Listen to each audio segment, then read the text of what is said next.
Saya perasan abang tadi. Abang lalu daripada sana. Saya pergi Minang sekejap tadi. Abang mana helmet abang? Mak saya hilang. Astaghfirullahalazim. Helmet UFO abang tadi baru ni abang pakai hilang. Malam hilang. Ya Allah bang, macam mana boleh hilang bang? Helmet abang hilang. Boleh abang cerita? Ni mic saya. Boleh abang ceritakan sikit macam mana helmet abang boleh hilang? Helmet saya hilang semalam. Saya tidur semalam hilang helmet. Abang tidur hilang, okey. Helmet saya hilang. Kemudian ada apa lagi soalan? Okey, ada apa lagi soalan tadi saya tanya pasal helmet. Helmet abang hilang ketika awak makan ke? Helmet saya? Ha. Helmet saya hilang ketika saya tidur. Astaghfirullahalazim. Ketika abang tidur, abang rasa siapa yang ambil bang? Abang rasa siapa yang mengambil? Adalah mereka yang ambil daripada semasa. Daripada semasa. Abang rasa adakah helmet abang tu dapat ditemui ataupun macam mana? Helmet saya ada, tapi mereka yang pakai tu memang mereka tahu. Ataupun mungkin manusia yang ambil yang masuk dalam rumah saya. Astaghfirullahalazim. Ini benda ni kita kena ajukan di pihak atas abang. Sebab helmet abang tu adalah untuk menjaga keselamatan abang tu. Kan betul tak? Okay. Tadi abang tanya ini. Tadi nak tanya pasal UFO. Okey. Okey, UFO. Okey. UFO, ada apa nak tanya pasal UFO? Okey, saya nak tanya pasal UFO. Adakah UFO yang mengambil helmet abang ataupun kaitan abang dengan UFO tu? Kan sebab kan baru ni kita tergantung Bergantung kepada bursa. kepada bursa. Okey, bursa Rawan saham. bergantung kepada bursa untuk dapatkan UFO.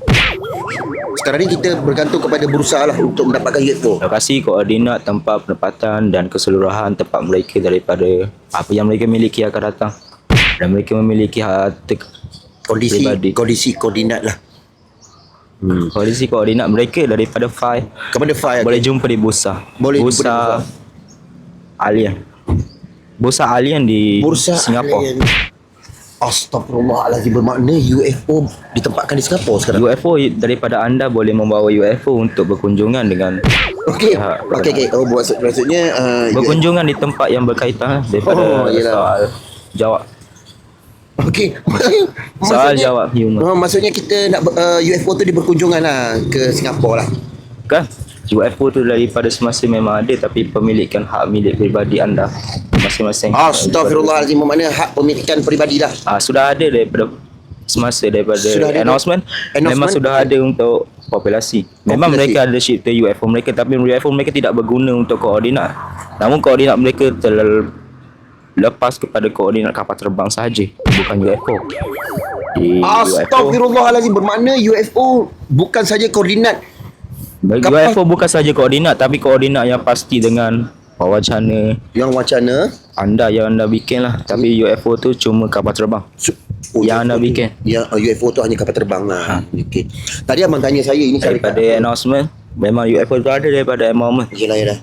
Tadi abang lalu sini, abang panggil saya, abang tanya ini syarikat apa. Kami menjual emas pre-love bang. Mas Prila. Emas pre-love kedai emas di Semantan ni. Jadi kami menjual emas pre-love, emas murah dan buyback yang tertinggi. Kalau saya nak tanya bang, kalau macam saya nak tarik warga-warga makhluk asing daripada UFO untuk datang beli emas kita ni, macam mana, boleh ke bang? Emas ni laku ke? Laku, alhamdulillah laku bang. Ramai orang membelinya. Saya cari emas Prila. Emas pre-love, kita menjual emas pre-love bang. Emas Prila boleh makan. Emas pre-love ni dia tidak boleh makan bang. Sebab kalau kita makan kita akan sebab ada alien daripada penjualan dia cuma lisan female daripada file. Astagfirullahalazim, daripada alien yang memiliki emas. Alien tu mau beli file emas 5 kilo. Alien nak membeli file emas bang. Okey, saya bersetuju. Saya bersetuju. Okey bang.